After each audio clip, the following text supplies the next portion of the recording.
আপু আমরা লাইভে আছি। ওকে ভাইয়া, আমরা শুরু করছি তাহলে। আসসালামু আলাইকুম। আজকে আমরা বেবি অ্যান্ড লাভের চ্যাপ্টার 24 পোস্ট অপারেটিভ কেয়ার এই টপিকের উপরে আমরা আলোচনা করব। আমাদের প্রথম টপিক হচ্ছে পোস্ট অপারেটিভ কেয়ার। যে কোনো একটা সার্জারির পরে আমরা পেশেন্টকে কি করি, একটা পোস্ট অপারেটিভ ওয়ার্ডে পেশেন্টকে রাখি। তো পেশেন্ট অপারেশনের আগে থাকে হচ্ছে নর্মাল সার্জারি ওয়ার্ডে, দেন অপারেশনের পরে তাকে আমরা কি করি, একটা পোস্ট অপারেটিভ ওয়ার্ডে রাখি, অথবা পেশেন্টের অবস্থা যদি বেশি ক্রিটিক্যাল হয় সেক্ষেত্রে আমরা পেশেন্টকে আইসিইউতে বা এইচডিইউতে শিফট করতে পারি। তো যে কোনো ধরনের কমপ্লেক্স সার্জারির পরে, after complex surgery, many patients will need more intensive monitoring. Normally একটা ওয়ার্ডে পেশেন্টকে আমরা যে সমস্ত জিনিসগুলো মনিটর করি, একটা পোস্ট অপারেটিভ ওয়ার্ডে পেশেন্টকে আরো কিছু এক্সট্রা জিনিস আমরা মনিটর করি, সেটাকে বলা হচ্ছে ইনটেনসিভ মনিটরিং। যেমন ধরেন অপারেশনের আগে পেশেন্ট যখন সার্জারি ওয়ার্ডে থাকে তার ব্লাড প্রেশার আমরা প্রতিদিন না মাপলেও হবে বা দিনে 3 বেলা করে না মাপলেও হবে, কিন্তু যখন আমরা একটা পেশেন্টকে অপারেশনের পরে পোস্ট অপারেটিভ ওয়ার্ডে রাখবো তখন আমরা পেশেন্টটার ব্লাড প্রেশার দিনের মধ্যে বেশ কয়েকবার মাপা হবে। তাহলে এটাকে বলা হচ্ছে intensive monitoring of physiological parameter. তাহলে ফিজিওলজিক্যাল প্যারামিটার কি কি আছে? একটা হচ্ছে ব্লাড প্রেশার, দেন হতে পারে তার হার্ট রেট, দেন হতে পারে তার রেসপিরেটরি রেট, হতে পারে তার টেম্পারেচার, ইউরিনারি আউটপুট, তারপরে তার বাউল সাউন্ড আছে কি নাই, এরকম কিছু টিপিক্যাল এবং কমন কিছু জিনিস আমরা মনিটর করি। অ্যান্ড পেশেন্টের যদি কোনো ড্রেন টিউব থাকে সেই ড্রেন টিউবের কালেকশন, আবার পেশেন্টের যদি কোনো এনজি টিউব থাকে সেই এনজি টিউবের কালেকশন, বা যদি কোনো টি টিউব থাকে সেই টি টিউবের কালেকশন, এই জিনিসগুলো আমরা খুব ইন্টেন্সলি মনিটর করি। অ্যান্ড এই প্যারামিটারগুলো আমরা খুব ইন্টেন্সিভলি মনিটর করি দেন নর্মাল সার্জিক্যাল ওয়ার্ড। একটা নর্মাল সার্জিক্যাল ওয়ার্ডে এত ফ্রিকোয়েন্টলি আমরা এগুলো দেখি না, যতটা ফ্রিকোয়েন্টলি আমরা একটা পোস্ট অপারেটিভ ওয়ার্ডে পেশেন্টের এই প্যারামিটারগুলো আমরা মনিটর করি। ওকে, তাহলে আমরা দুই ধরনের মনিটরিং এর কথা জানলাম, একটা হচ্ছে নর্মাল সার্জারি ওয়ার্ডের মনিটরিং, আর আরেকটা হচ্ছে অপারেশনের পরে পোস্ট অপারেটিভ ওয়ার্ডের মনিটরিং। আর আরেকটা জিনিস হচ্ছে ইন্টেন্সিভ কেয়ার ইউনিট বা আইসিইউ মনিটরিং। এখন সব পেশেন্টের আইসিইউ দরকার নাই, কিন্তু যে পেশেন্টের কোনো একটা ডিফিকাল্ট সার্জারি হবে, কোনো একটা কমপ্লেক্স সার্জারি হবে, বা যে পেশেন্টের অনেকগুলো কোমরবিডিটি থাকবে, ডায়াবেটিস, হাইপার টেনশন অ্যান্ড আরও অন্য ধরনের অনেক সমস্যা থাকবে, এবং অপারেশনের পরে যাদের আরও ইন্টেন্সিভ কোনো মনিটরিং দরকার বা যাদের ক্ষেত্রে কোনো অর্গান ফেলিওর হতে পারে এবং অর্গান সাপোর্ট লাগে, যেমন আইনোট্রপিক সাপোর্ট বা ডায়ালাইসিস লাগবে, এই ধরনের পেশেন্টকে আমরা কি করি, তাদেরকে আমরা আইসিইউতে শিফট করি।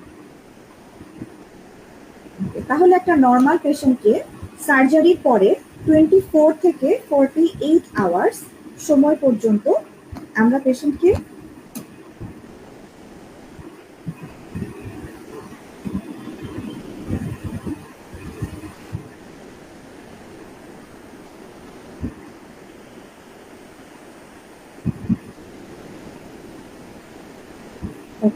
তাহলে আমরা 24 থেকে 48 আওয়ার্স পর্যন্ত পেশেন্টকে পোস্ট অপারেটিভ ওয়ার্ডে রাখি। এই ওয়ার্ডটার নাম হচ্ছে পোস্ট অ্যানাস্থেসিয়া কেয়ার ইউনিট বা পাকু। এখন কথা হচ্ছে নর্মালি আমরা পাকু বলতে যেটা বুঝি সেটা হচ্ছে প্রি অ্যানাস্থেটিক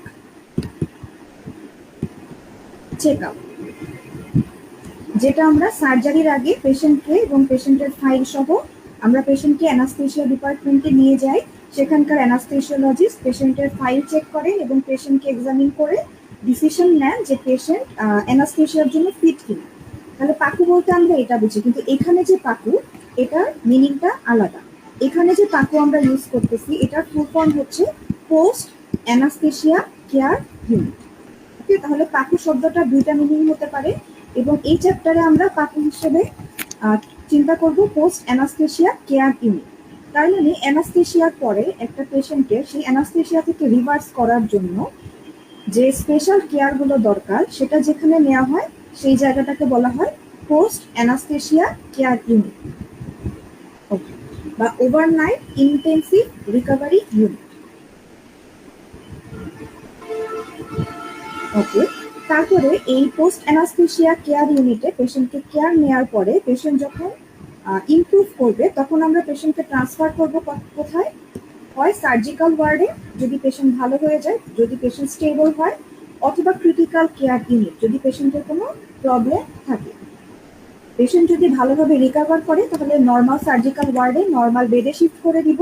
আর যদি আমরা দেখি যে না পেশেন্টের কন্ডিশন ডিটেরিওরেটিং, তখন আমরা কি করব? আইসিইউ বা ক্রিটিক্যাল কেয়ার ইউনিটে পেশেন্টকে শিফট করে দিব। এটা আমরা পেশেন্টের কন্ডিশন বুঝে।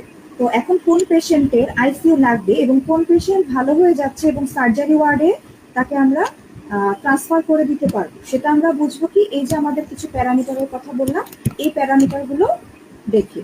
তার মধ্যে কি কি আছে? Blood pressure, heart rate, respiratory rate, temperature, urine output, bowel sound, then হচ্ছে বিভিন্ন ব্রেন টিউব, এনজি টিউব বা টি টিউবের কালেকশন, এছাড়াও হতে পারে স্যাচুরেশন, অক্সিজেন স্যাচুরেশন কেমন আছে পেশেন্টের।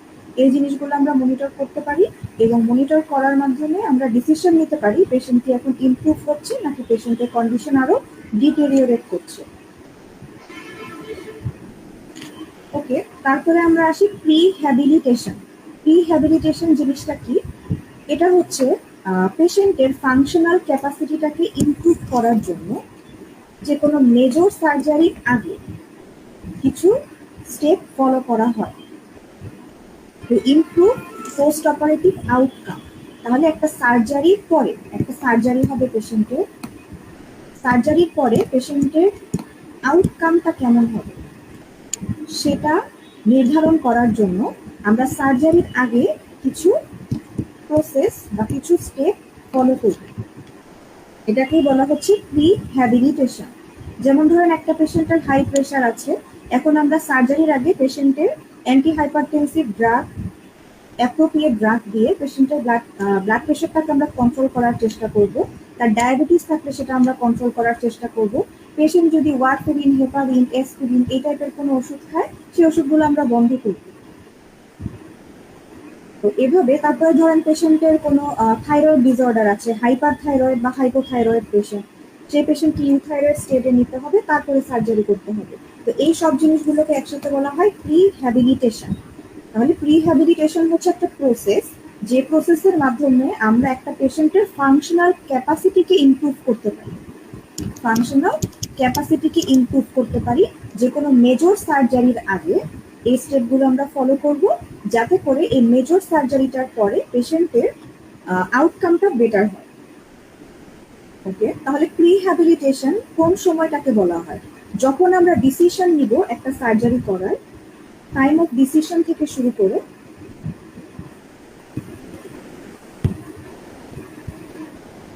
at the time of decision থেকে শুরু করে সার্জারির আগে পর্যন্ত, সার্জারির ডেটের আগে পর্যন্ত, এই সময়টার মধ্যে আমরা এই প্রিহ্যাবিলিটেশনটা কনফার্ম করব। ওকে, এখন কথা হচ্ছে পোস্ট অপারেটিভ পিরিয়ড। আমরা যে পোস্ট অপারেটিভ কেয়ারের কথা বলছি, পোস্ট অপারেটিভ পিরিয়ডটা আসলে কখন? একটা পেশেন্টের সার্জারি কমপ্লিট হয়ে যাওয়ার পরে যে সময়টা, তাকে বলা হয় পোস্ট অপারেটিভ ফেজ। তখন পেশেন্টকে রিকভারি রুম বা পাকু রুম, পোস্ট অ্যানাস্থেটিক কেয়ার ইউনিটে আমরা পেশেন্টকে শিফট করি বা রিকভারি রুমে আমরা পেশেন্টকে শিফট করি। At the end of the surgery একটা সাইন আউট করা হয়।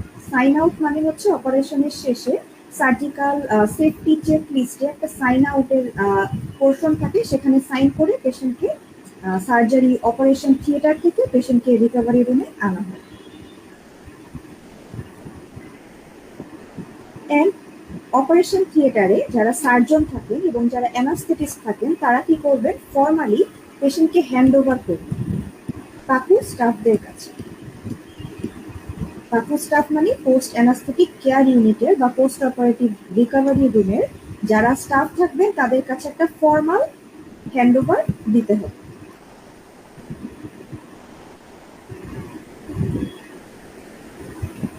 তাহলে এখন সার্জারির সার্জন এবং অ্যানাস্থেটিস্টরা যেটা হ্যান্ড ওভার দিবেন সেই হ্যান্ডওভারে কি কি জিনিস ইনক্লুডেড।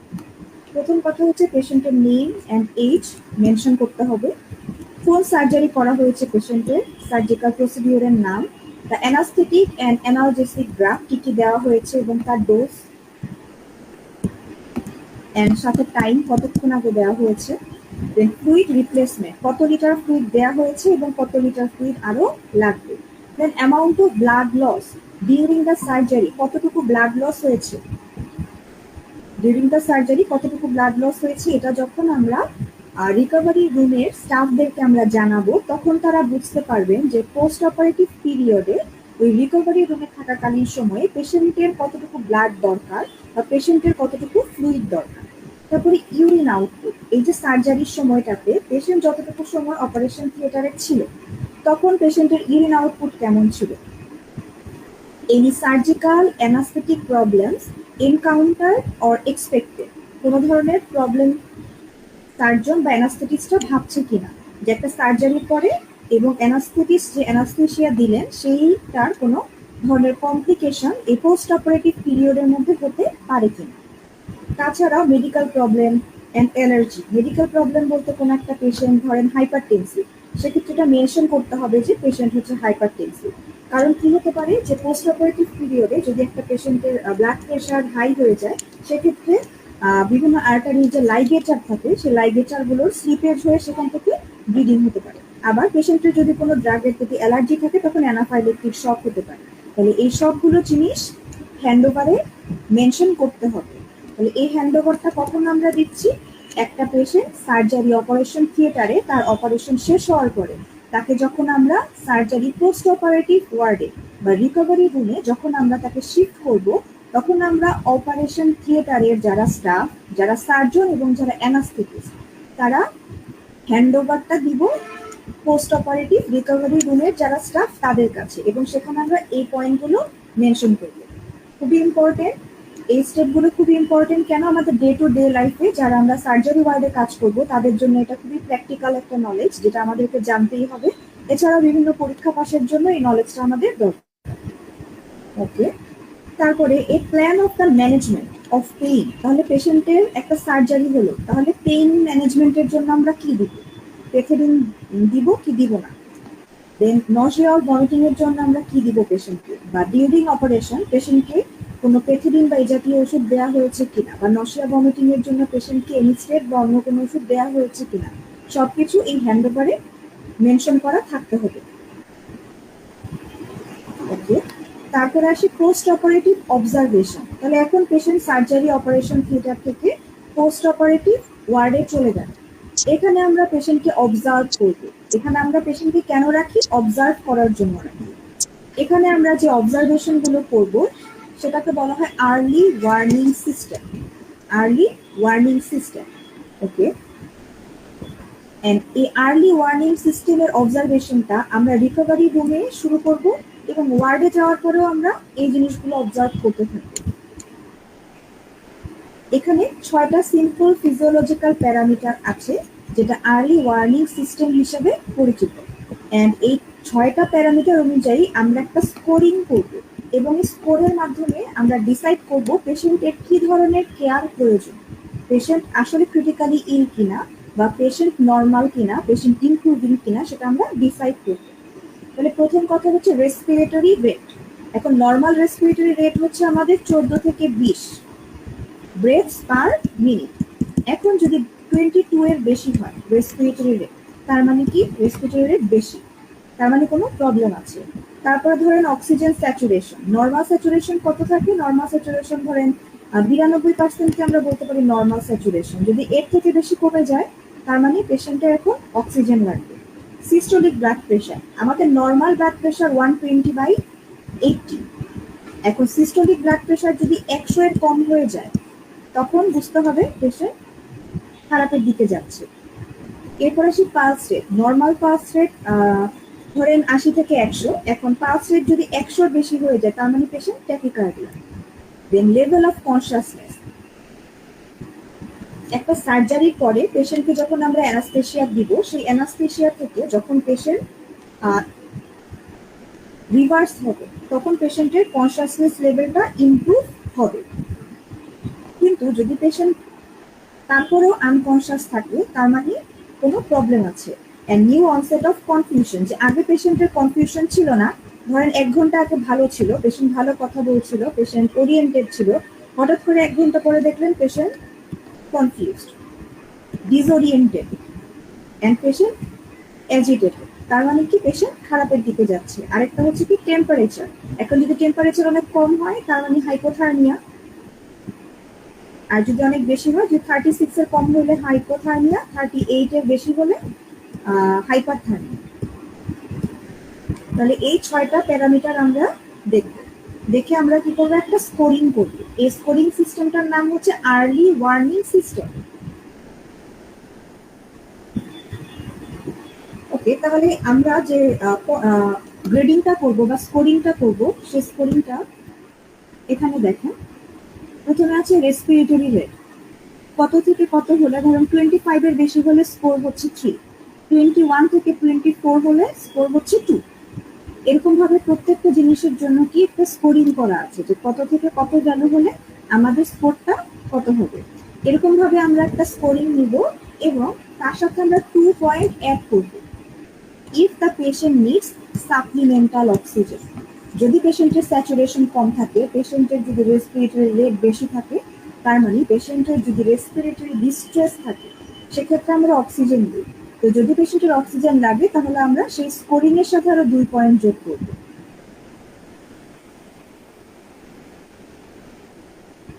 এখানে দেখেন, যদি আমাদের আমরা যে স্কোরটা ক্যালকুলেট করলাম, স্কোরটা যদি 0 থেকে 4 হয়, লো রিস্ক।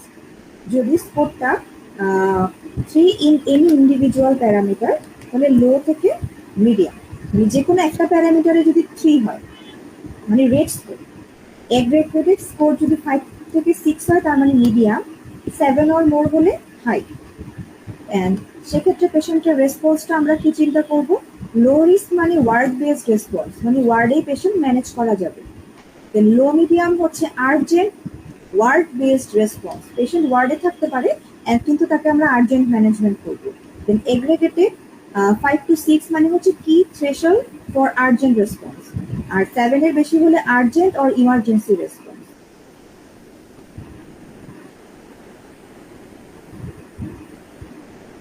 ওকে, তাহলে আমরা এতক্ষণ পর্যন্ত যা আলোচনা করলাম সেটা ছিল যে একটা পেশেন্টের সার্জারি করার আগে আমরা কি করব, রিহ্যাবিলিটেশন করব। এরপর আমরা পেশেন্টকে সার্জারি করব এবং সার্জারির পরে পেশেন্টকে যখন পোস্ট অপারেটিভ ওয়ার্ডে পাঠাবো, তখন আমরা কিছু হ্যান্ড ওভার দিব পোস্ট অপারেটিভ ওয়ার্ডের স্টাফদের কাছে। ওকে, তারপরে পোস্ট অপারেটিভ ওয়ার্ডে আমরা কি করবো, পেশেন্টকে 24 ঘন্টা থেকে 48 ঘন্টা according to the condition of the patient আমরা পেশেন্টকে রিকভারি রুমে রাখবো। এখন এই রিকভারি রুম থেকে পেশেন্টকে আমরা ডিসচার্জ দিয়ে জেনারেল ওয়ার্ডে পাঠাবো। তার জন্য কতগুলো ক্রাইটেরিয়া আছে। 1 নম্বর কথা হচ্ছে পেশেন্ট ফুললি কনসিয়াস, পেশেন্ট আপনার সাথে কথা বলবে। আপনি পেশেন্টকে জিজ্ঞেস করবেন, বাবা বা মা আপনি কেমন আছেন, আপনার ব্যথা আছে কিনা, কোনো সমস্যা আছে কিনা, আপনি সকালে কি খেয়েছেন। পেশেন্ট ফুললি কনসিয়াস থাকবে এবং আপনার সব কথার উত্তর দিবে। এরপর আসেন রেসপিরেশন এন্ড অক্সিজেনেশন স্যাটিসফ্যাক্টরি, যে পেশেন্টের কোনো অক্সিজেন সাপ্লিমেন্টেশন লাগছে না, পেশেন্টের রেসপিরেটরি রেট নর্মাল 14 থেকে 20 এর মধ্যে আছে। তারপরে আসে নর্মোথার্মি, তার মানে 36 এর কম না, আবার 38 ডিগ্রি সেন্টিগ্রেডের বেশি না, টেম্পারেচার নর্মাল টেম্পারেচার থাকতে হবে। নট ইন পেইন, পেশেন্টের কোনো পেইন নেই, এন্ড পেশেন্টের কোনো নশিয়া ভমিটিং নেই। এরপরে কার্ডিয়াক প্যারামিটার স্টেবল, মানে হচ্ছে ব্লাড প্রেশার এবং হার্ট রেট স্টেবল। এরপরে আসেন অক্সিজেন, ফ্লুইড, অ্যানালজেসিক, এগুলো প্রেসক্রাইব করা আছে। There are no concerns relating to the surgical procedure, এবং সার্জিক্যাল প্রসিডিউরটা কি ছিল, আনইভেন্টফুল ছিল, নর্মাল ছিল, কোনো কমপ্লিকেশনের চান্স নেই। তাহলে এই জিনিসগুলো যখন আমরা শিওর হব, তখন আমরা পেশেন্টকে নর্মাল ওয়ার্ডে পাঠাবো। একটা জিনিস চিন্তা করেন, যখন একটা পেশেন্টের নর্মাল একটা ইনগুইনাল হার্নিয়ার অপারেশন হচ্ছে, পেশেন্টকে মোটামুটি 6 ঘন্টা পরেই আমরা বেডে দিয়ে দিতে পারি। জাস্ট পেশেন্টের অ্যানাস্থেশিয়া থেকে রিকভারি করবে, কিছু ঘন্টা থেকে সে নর্মাল বেডে চলে যেতে পারবে। 6 ঘন্টা পরে পেশেন্ট ওরাল খাবার খেতে পারবে, পানি খাবে, জুস খাবে, তারপরে জাউ ভাত খাবে, নর্মাল খাবারে চলে যাবে। কিন্তু যখন একটা পেশেন্টের ধরেন এক্সপ্লোরেটরি ল্যাপারোটমি করা হলো, বা একটা পেশেন্টের হচ্ছে হিস্টেরেক্টমি করা হলো বা হুইপলস করা হলো, সেই পেশেন্টকে কিন্তু এত তাড়াতাড়ি পোস্ট অপারেটিভ থেকে নর্মাল সার্জিক্যাল বেডে নেওয়া হয় না। এবং এটা কিন্তু পোস্ট অপারেটিভ ওয়ার্ডের সিস্টারদেরকে বা নার্সদেরকে আমরা গিয়ে কিন্তু ইনফর্ম করি যে এই পেশেন্টটা বেশি সময় থাকতে হবে, কারণ তার এটা একটা মেজর অপারেশন। সেক্ষেত্রে সেই পেশেন্টকে আরো বেশি সময় রাখা হয় পোস্ট অপারেটিভ ওয়ার্ডে। তাহলে এই 6টা পয়েন্ট যখন, এই 6টা ক্রাইটেরিয়া যখন ফুলফিল হবে, তখনই আমরা কেবল পেশেন্টকে এই পোস্ট অ্যানাস্থেসিয়া কেয়ার ইউনিট থেকে নর্মাল সার্জিক্যাল ওয়ার্ডে বেডে আমরা শিফট করতে পারবো, আদারওয়াইজ পারবো না। এবার আসেন পোস্ট অপারেটিভ কমপ্লিকেশন। একটা অপারেশনের পরে জেনারেলি একটা পেশেন্টের কি কি কমপ্লিকেশন হতে পারে? নিউমোনিয়া হতে পারে, সার্জিক্যাল সাইট ইনফেকশন হতে পারে, venous thromboembolism, kidney injury, urinary tract infection, deep organ space infection, myocardial infarction, এই প্রবলেমগুলো হতে পারে। এবং একটা জিনিস খেয়াল করে দেখেন, মোটামুটি পোস্ট অপারেটিভ পিরিয়ডে প্রথম 10 দিনের মধ্যে এই জিনিসগুলো সব থেকে বেশি হয়। তার মানে এই প্রথম 10 দিন খুবই ক্রুশিয়াল। তার মধ্যে দেখেন যেটা ব্ল্যাক কালার করা আছে, তার মানে এমআই। এমআই মোটামুটি ফার্স্ট অর সেকেন্ড পিরিয়ডিতে এমআই হতে পারে, ফার্স্ট অর সেকেন্ড পিরিয়ডিতে এমআই হওয়ার চান্স সব থেকে বেশি। এরপরে যদি চিন্তা করেন গ্রিন কালারটা হচ্ছে ইউটিআই। ইউটিআই মোটামুটি থার্ড টু ফোর্থ পিরিয়ডিতে ইউটিআই হতে পারে। তাহলে এই চার্টটা দেখে আমরা বুঝতে পারি যে পোস্ট অপারেটিভ কততম পিরিয়ডিতে কোন কোন ধরনের কমপ্লিকেশন গুলো কমন। এবারে আমরা আলোচনা করব সিস্টেম স্পেসিফিক কমপ্লিকেশন। প্রত্যেকটা সিস্টেম ধরে ধরে আমরা কমপ্লিকেশন গুলো আলোচনা করব। প্রথমে আসি রেসপিরেটরি সিস্টেম। ওকে, তাহলে প্রথমে হচ্ছে ইমিডিয়েট রেসপিরেটরি কমপ্লিকেশন অন কাকু। তার মানে পোস্ট অপারেটিভ কেয়ার ইউনিটে বা পোস্ট অ্যানাস্থেসিয়া কেয়ার ইউনিটে ইমিডিয়েটলি কি কি কমপ্লিকেশন হতে পারে? এক নাম্বার কথা হচ্ছে এয়ারওয়ে অবস্ট্রাকশন। এটা সব থেকে commonest immediate post operative complication. Airway obstruction কেন হতে পারে? ল্যারিঞ্জোস্পাজম। ল্যারিঞ্জোস্পাজমের সব থেকে ইম্পর্টেন্ট কজ হচ্ছে hypocalcaemia. Persistent relaxation of the airway muscle, মানে অ্যানাস্থেসিয়ার সময় যে মাসেল রিল্যাক্সেন্ট ইউজ করা হয় সেটার ইফেক্টের কারণে এয়ারওয়ে মাসেলগুলো রিল্যাক্স হতে পারে। Soft tissue oedema, soft tissue oedema হতে পারে ধরেন আপনার ল্যারিঞ্জ এডেমা, ল্যারিংসের মাসেলগুলোতে এডেমা হয়ে গেল। দেন হেমাটোমা, হেমাটোমাটা কমনলি হয় হচ্ছে থাইরয়েডেক্টমির পরে হেমাটোমা হয়। ভোকাল কর্ড ডিসফাংশন, এটাও থাইরয়েডেক্টমিতে হয়। দেন ফরেন বডি, ধরেন সার্জারির সময় কোনো একটা ফরেন বডি আমাদের রেসপিরেটরি ট্র্যাক্টের কোথাও আটকে থাকবে, তাহলে এই কয়টা কারণে কি হতে পারে? এয়ারওয়ে অবস্ট্রাকশন হতে পারে। সেকেন্ড কমপ্লিকেশন হচ্ছে হাইপোভেন্টিলেশন। হাইপোভেন্টিলেশনের সব থেকে কমন কজ হচ্ছে অ্যানাস্থেটিক ড্রাগের সাইড ইফেক্ট। যেগুলো নিউরোমাসকুলার ব্লকার বা মাসেল রিল্যাক্সেন্ট ইউজ করা হয়, যে ওপিওয়েডগুলো ইউজ করা হয় সেটাও কি রেসপিরেটরি ডিপ্রেশন করে। অ্যানাস্থেটিক এজেন্টগুলোও কি করে? রেসপিরেটরি ডিপ্রেশন করে, তখন হাইপোভেন্টিলেশন হয়। তার মানে রেসপিরেটরি রেট কমে যায়, পেশেন্টের স্যাচুরেশন কমে যায়। রেসপিরেটরি রেট আর স্যাচুরেশন কমে যায়। এই পেশেন্টগুলোকে, এই রেসপিরেটরি কমপ্লিকেশনের পেশেন্টগুলোকে কন্টিনিউয়াস পালস অক্সিমেট্রি করতে হয় এন্ড রেসপিরেটরি রেট ইভালুয়েশন করতে হয়। একটা জিনিস খেয়াল করে দেখবেন, পোস্ট অপারেটিভ ওয়ার্ডে পেশেন্টের মাথার কাছে একটা মনিটর থাকে, টিভি স্ক্রিনের মতো মনিটর। সেখানে কন্টিনিউয়াস পেশেন্টের স্যাচুরেশন দেখা যায়, respiratory rate, blood pressure, heart rate সবকিছু ওই স্ক্রিনটার মধ্যে থাকে। তার মানে কন্টিনিউয়াসলি এই জিনিসগুলো মনিটর করা হচ্ছে। এরপর আসি সাপ্লিমেন্টাল অক্সিজেন। এই পেশেন্টকে এখন অক্সিজেন দিতে হবে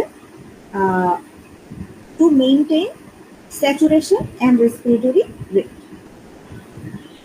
এরপর আসি হাইপক্সেমিয়া। হাইপক্সেমিয়া কেন হবে? এর আগে যে দুটো প্রবলেম করলাম আমরা, যে airway obstruction and hypo ventilation, এই দুটো জিনিসের কারণে ব্লাডে অক্সিজেন কমে যাবে, এটাকে বলা হচ্ছে হাইপক্সেমিয়া। তাহলে হাইপক্সেমিয়ার কতগুলো কজ আছে: acute pulmonary oedema, bronchospasm, pneumothorax, aspiration, pulmonary embolism, obstructive sleep apnoea, lung disease, obesity, এগুলো হচ্ছে রিস্ক ফ্যাক্টর ফর হাইপক্সেমিয়া। এখন পালমোনারি ইডেমা কখন হয়? Fluid overload. ধরেন পোস্ট অপারেটিভ পিরিয়ডে পেশেন্টকে দিতে হবে 24 ঘন্টায় 2.5 থেকে 3 লিটার ফ্লুইড। এখন যদি আমরা কোনো কারণে 4 লিটার ফ্লুইড দিয়ে ফেললাম ভুলে, তাহলে পেশেন্টের ফ্লুইড ওভারলোড হয়ে পালমোনারি ইডেমা হবে। তখন কার্ডিয়াক ফেলিওর হবে, কারণ হার্ট এত লার্জ ভলিউমের ফ্লুইড পাম্প করতে গিয়ে সে ফেল করবে।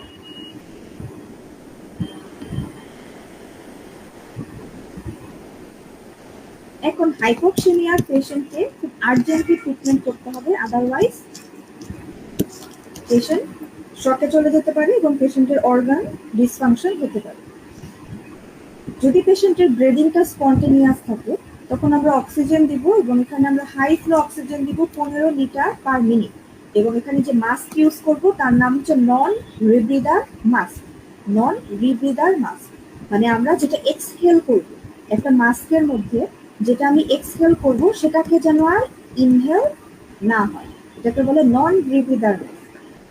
ওকে, এছাড়া আমরা করতে পারি head tilt, chin lift, jaw thrust to relieve the airway obstruction.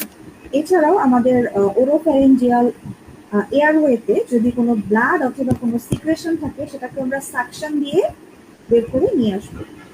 Early anaesthetic intervention করতে হবে। অ্যানাস্থেটিক ইন্টারভেনশন মানে ইনটিউবেশন, পেশেন্টকে ইনটিউবেট করা লাগতে পারে।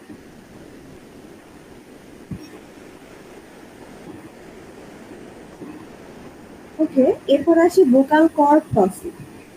রিকারেন্ট ল্যারিঞ্জিয়াল নার্ভের ইনজুরির কারণে ভোকাল কর্ড পালসি হতে পারে। নেক হেমাটোমা থাকতে পারে, পোস্ট টনসিলেক্টমি ব্লিডিং থাকতে পারে। এগুলা হচ্ছে লাইফ থ্রেটেনিং কমপ্লিকেশন, খুবই সিরিয়াস কমপ্লিকেশন। হেড নেক সার্জারির ক্ষেত্রে, ইএনটি সার্জারির ক্ষেত্রে এটা কমনলি হয়।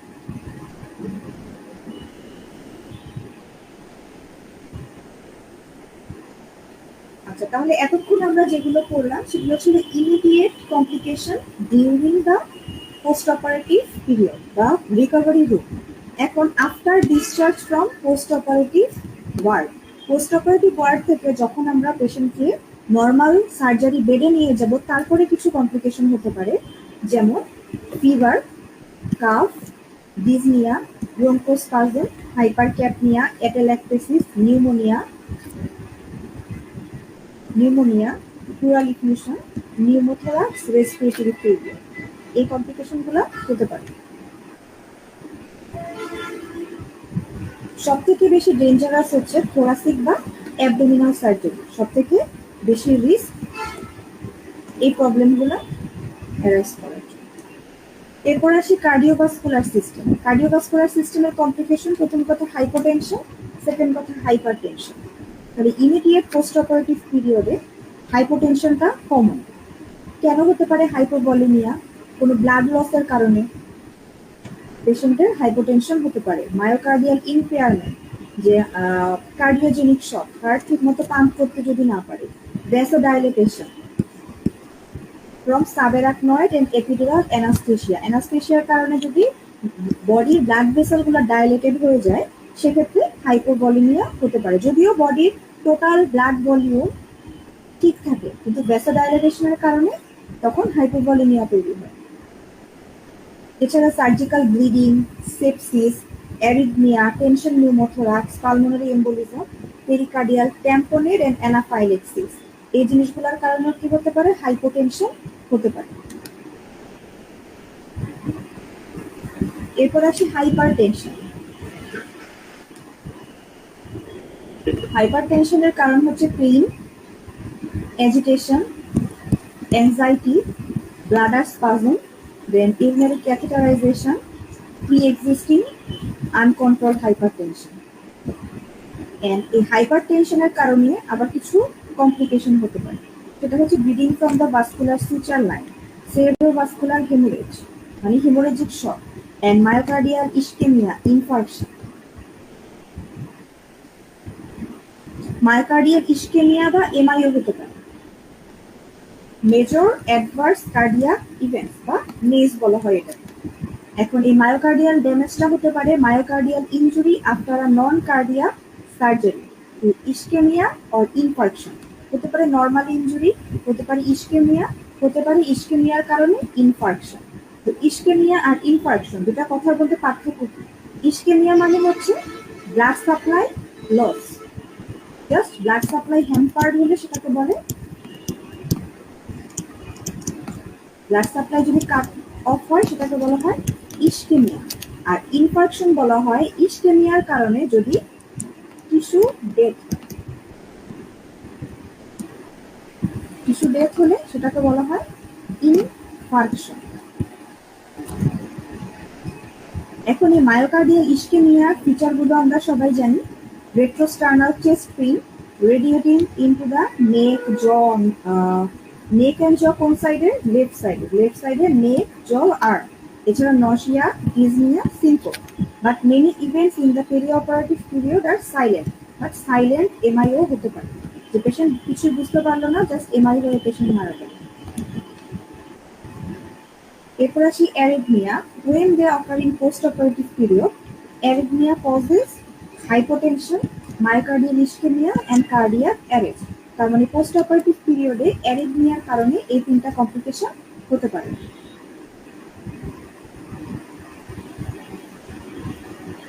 রেনাল সিস্টেমে কি কি কমপ্লিকেশন হতে পারে? প্রথম কথা acute kidney injury. Acute kidney ইনজুরিকে আমরা তিন ভাগে ভাগ করতে পারি, pre renal, renal and post renal. Pre-renal cause হচ্ছে hypovolemia due to third space loss and bleeding। তার মানে বডিতে ব্লাড ভলিউম কম, তার জন্য রেনাল ফেলিওর। সেপসিসের জন্য হতে পারে, সেপসিসের জন্য কি হয়? ভ্যাসো ডাইলেটেশন। সেপসিসের জন্য হয় ভ্যাসো ডাইলেটেশন, এন্ড ভ্যাসো ডাইলেটেশনের জন্য হাইপোভলিমিয়া। দেন কার্ডিয়াক ফেলিওর, হার্ট পাম্প করতে পারে না, কার্ডিয়াক আউটপুট কমে যায়, তার মানে রেনাল ফেলিওর হবে, কারণ রেনাল ব্লাড ফ্লো কমে যাবে। Low cardiac output due to anaesthesia and cardiopulmonary bypass. যে কোনো কারণে কার্ডিয়াক আউটপুট কমে যাওয়া মানে রেনাল ব্লাড ফ্লো কমে যাওয়া। রেনাল ব্লাড ফ্লো কমে গেলে কি হবে? অ্যাকিউট কিডনি ইনজুরি হবে। ইনক্রিজড ইন্ট্রা-অ্যাবডোমিনাল প্রেশার, এছাড়া cirrhosis, hepatorenal syndrome, aortic cross clamp, এই জিনিসগুলোর জন্য প্রি রেনাল কিডনি ইনজুরি হয়। এরপরে আসি renal cause, inflammation and sepsis. কিডনিতে যদি ইনফ্লামেশন হয়, সেপসিস হয়, ক্রনিক কিডনি ডিজিজ থাকলে, দেন হচ্ছে র্যাবডোমায়োলাইসিসের জন্য যদি মায়োগ্লোবিন থাকে কিডনিতে, রেডিও কন্ট্রাস্ট ডাই যদি থাকে ব্লাড ট্রান্সফিউশনের কারণে, বা chloride rich solution and hydroxy ethyl স্টার্চের কারণে কিডনিতে যদি কোনো সমস্যা হয়, তখন অ্যাকিউট কিডনি ইনজুরি হতে পারে। এরপর আসি পোস্ট রেনাল। পোস্ট রেনালের মধ্যে আছে surgery, tumour, BPH, neurogenic bladder. এগুলো হচ্ছে পোস্ট রেনাল কজ।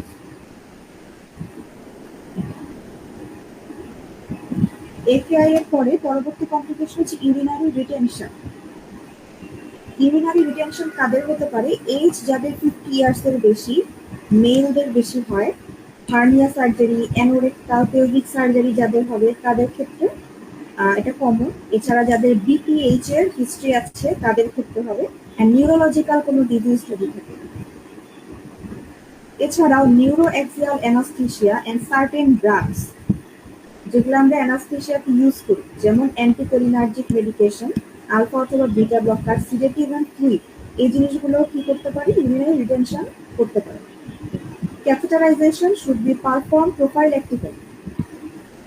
আগে থেকেই মানে ইউরিনারি রিটেনশন হওয়ার আগে আমরা ক্যাথেটার করে দিব প্রোফাইল্যাক্টিক্যালি। কখন? যখন একটা অপারেশন 3 ঘন্টার বেশি সময় ধরে হবে, 3 ঘন্টা বা তার বেশি সময় ধরে যদি কোনো অপারেশন হয়, তখন আমরা পেশেন্টকে একটা ক্যাথেটার করে দিব। when large volume of fluid are administered, যখন আমরা অনেক বেশি ফ্লুইড, অনেক বেশি ব্লাড ট্রান্সফিউশন দিব ডিউরিং দ্য অপারেশন, তখন আমরা পেশেন্টকে একটা ক্যাথেটার করে দিব। ইউরিনারি ইনফেকশন, এটা একটা কমন অ্যাকোয়ার্ড ইনফেকশন।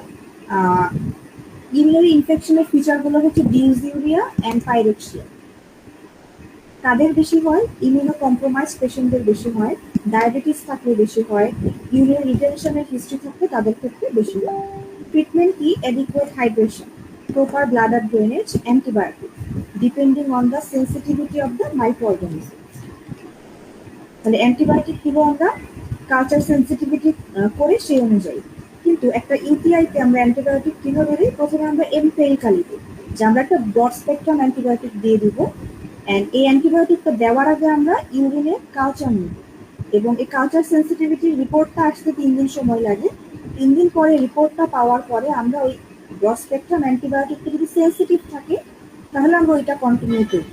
যদি আমরা যে অ্যান্টিবায়োটিকটা দিচ্ছি সেটা যদি সেন্সিটিভ না হয় তখন আমরা চেঞ্জ করে অন্য একটা অ্যান্টিবায়োটিক দিব যেটা পেশেন্টের রিপোর্টে সেন্সিটিভ আসে। এরপর আসে নিউরোলজিক্যাল কি কি প্রবলেম হতে পারে। Post operative delirium, seizure and stroke. ডেলিরিয়ামের কতগুলো কজ আছে: renal, respiratory, cardiovascular, drug, neurological, idiopathy. তাহলে ডেলিরিয়ামের কিছু ইম্পর্টেন্ট কজ সম্পর্কে একটু আলোচনা করি আমরা। হচ্ছে রেনাল ফেলিওর। যখন একটা পেশেন্টের কিডনি ফেলিওর হয় তখন বডিতে ইউরিয়া জমে যায় এবং বডিতে সোডিয়াম কমে যায়, ইলেকট্রোলাইট ডিসঅর্ডার হয়, পেশেন্টের পটাশিয়াম বেড়ে যেতে পারে বডিতে, সোডিয়াম কমে যেতে পারে বডিতে, দেন ইউরিয়া বেড়ে যেতে পারে বডিতে, দেন ক্রিয়েটিনিন বেড়ে যেতে পারে বডিতে। তাহলে এই কিডনির এই প্রবলেমগুলোর কারণে কি হতে পারে? একটা পেশেন্টের ডেলিরিয়াম হতে পারে। এছাড়া রেসপিরেটরি কজ হতে পারে কি অ্যাটেলেক্টিসিস বা চেস্ট ইনফেকশনের জন্য ডেলিরিয়া হতে পারে। কারণ এই জিনিসগুলোতে পেশেন্টের হাইপক্সিয়া হবে। হাইপক্সিয়া মানে অক্সিজেন কম, সেক্ষেত্রে পেশেন্টের ব্রেনে অক্সিজেন সাপ্লাই কম যাবে, ডেলিরিয়াম হতে পারে। কার্ডিওভাস্কুলারে কি দেখেন? Pulmonary embolism, dehydration, septic shock, MI, chronic heart failure, arrhythmia. দেখেন এই সবগুলা জিনিসের ক্ষেত্রে কি হচ্ছে, আমাদের বডিতে যে ব্লাড, সে ব্লাডের মধ্যে দিয়ে প্রপার অ্যামাউন্ট অফ ব্লাড এবং প্রপার অ্যামাউন্ট অফ অক্সিজেন আমাদের ব্রেইনে যাবে না। দ্যাটস ওয়াই পেশেন্টের ডেলিরিয়াম হবে। কিছু ড্রাগের কারণে ডেলিরিয়াম হয়, নামগুলো একটু মনে রাখতে হবে। এরপর নিউরোলজিক্যাল কি কি কজ আছে: epilepsy, encephalopathy, head injury and stroke. সেরিব্রোভাস্কুলার accident মানে হচ্ছে স্ট্রোক। তাহলে এই জিনিসগুলোর কারণেও কি পেশেন্টের ডেলিরিয়াম হতে পারে। ওকে, এতক্ষণ পড়ছিলাম আমরা সিস্টেম ওয়াইজ যে কোন সিস্টেমে কি কি কমপ্লিকেশন হয়। এখন আমরা জেনারেলাইজড কিছু কমপ্লিকেশন করবো। একটা হচ্ছে bleeding, deep vein thrombosis, pulmonary embolism, fever and wound ডিসিজ। এটা জেনারেল কমন কিছু কমপ্লিকেশন যেটা সব ধরনের পেশেন্টে হয়। তার মধ্যে সবথেকে ইম্পর্টেন্ট হচ্ছে পোস্ট অপারেটিভ পাইরেক্সিয়া বা ফিভার। এখন ফিভার কেন হবে? একটা পেশেন্টের সার্জারির পরে ফিভার কেন হবে? ইনফ্লামেটরি রেসপন্সের জন্য, inflammatory response to surgery or trauma. তাহলে কোন একটা পেশেন্টের সার্জারির পরে ফিভার হতে পারে যেটা নর্মাল ইনফ্লামেটরি রেসপন্সের জন্য, কিন্তু কখনো কখনো একটা সার্জারির পরে পেশেন্টের সেপসিস হতে পারে। সেপসিস মানে কোনো ইনফেকশন। তাইলে পোস্ট অপারেটিভ পাইরেক্সিয়ার মেনলি দুটা কজ আমরা চিন্তা করবো, একটা হচ্ছে ইনফ্লামেশন আর একটা হচ্ছে ইনফেকশন। আমাদের মাথায় প্রথমে আসবে হচ্ছে ইনফ্লামেশন, এরপর আমাদের মাথায় আসবে হচ্ছে ইনফেকশন। তাহলে কারণগুলো কি কি আছে: atelectasis of the lung, superficial and deep wound infection, chest infection, urinary tract infection, thrombophlebitis. এছাড়া anastomotic leakage, intracavitary collection and abscess. এই কারণগুলোতে টেম্পারেচার রেজড হতে পারে। Possible causes of pyrexia, non infective origin, যেখানে কোনো ইনফেকশন নাই, just inflammatory প্রসেসের কারণে ফিভার হবে। সেটা কি? Deep vein thrombosis, atelectasis, transfusion reaction, drug reaction and wound haematoma. আরেকটা জেনারেল কমপ্লিকেশন হচ্ছে উন্ড ডিহিশন। উন্ড ডিহিশন হচ্ছে general malnourishment, diabetes, obesity, renal failure, jaundice যাদের থাকবে তাদের ক্ষেত্রে বেশি হবে। এছাড়া যাদের সেপসিস থাকবে, যারা ক্যান্সার পেশেন্ট, যারা স্টেরয়েড খায়, যাদের কোনো ইমার্জেন্সি সার্জারি হয়েছে তাদের ক্ষেত্রেও উন্ড ডিহিশন বেশি হবে। আর কিছু লোকাল কজ আছে, যে কোনো একটা পেশেন্টের উন্ড যদি ঠিকমতো ক্লোজার করা না হয়, উন্ড যদি টেনশন থাকে বেশি, দেন ইনফেকশন থাকে, হেমাটোমা থাকে, সেরোমা ফর্মেশন হয়, ইন্ট্রাঅ্যাবডোমিনাল প্রেশার যদি বেশি হয়, post operative patient with chronic obstructive airway disease and excessive কাফিং। তাহলে এই জিনিসগুলোর কারণে কি হতে পারে, পেশেন্টের উন্ডেশন হতে পারে।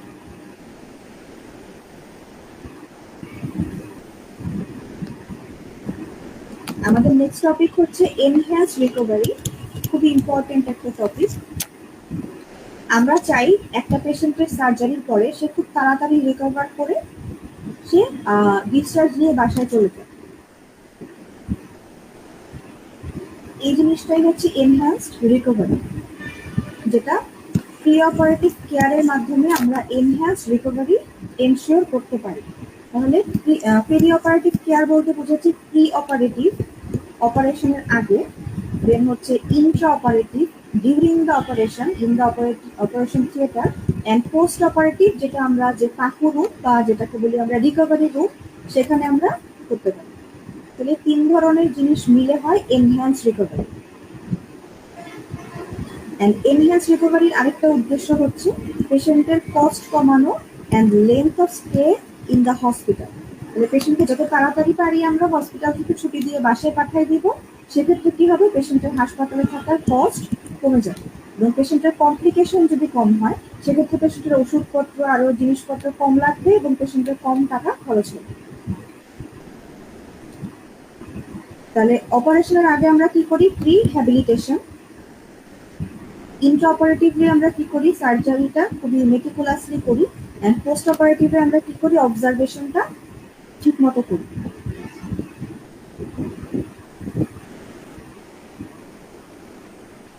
এখন পোস্ট অপারেটিভ কি কি স্ট্র্যাটেজি আছে এনহ্যান্স রিকভারির ক্ষেত্রে? আমরা এখানে 3টা জিনিস করলাম, প্রি, ইন্ট্রা অ্যান্ড পোস্ট।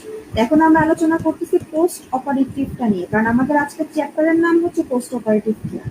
তো পোস্ট অপারেটিভ কি কি জিনিস করলে আমাদের রিকভারিটা এনহ্যান্সড হবে, পেশেন্ট তাড়াতাড়ি ছুটি নিয়ে বাসায় যেতে পারবে সুস্থ হয়ে। 1 নম্বরে দেখেন early plan physiotherapy and early mobilisation. Patient যদি বেশি দিন অপারেশনের পরে বেডে শুয়ে থাকে একটানা, সেক্ষেত্রে কি হতে পারে, ডিপ ভেন থ্রম্বোসিস হতে পারে, প্রেশার সোর হতে পারে।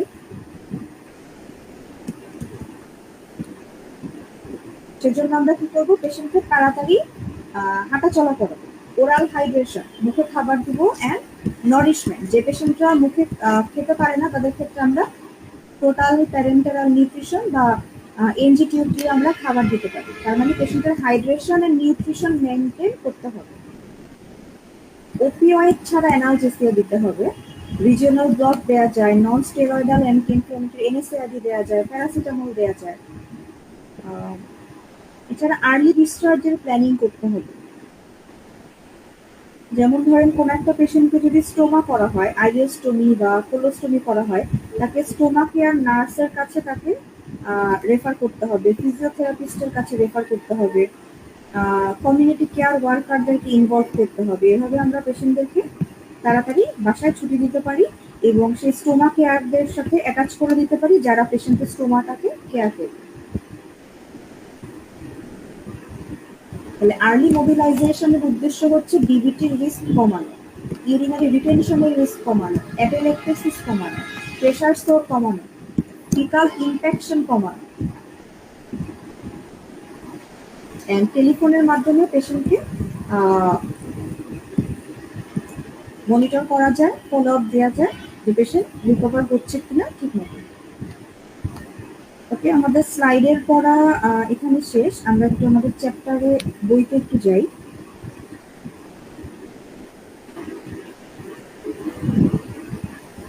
ওকে, এখানে আমরা কিছু এক্স-রে আর কিছু সিটি স্ক্যানের ফিল্ম দেখবো। প্রথমে এটা দেখি 24.4। এখানে আছে একটা চেস্ট এক্স-রে। এই চেস্ট এক্স-রেতে দেখেন এই পাশের লাংসটা বেশি ব্ল্যাক, এই পাশেরটা ব্ল্যাকের সাথে হোয়াইট মিক্স। এটা একেবারেই ব্ল্যাক, এখানে কোনো এখানে শুধু কি আছে, এয়ার আছে, এখানে কোনো লাংস নাই, তার জন্য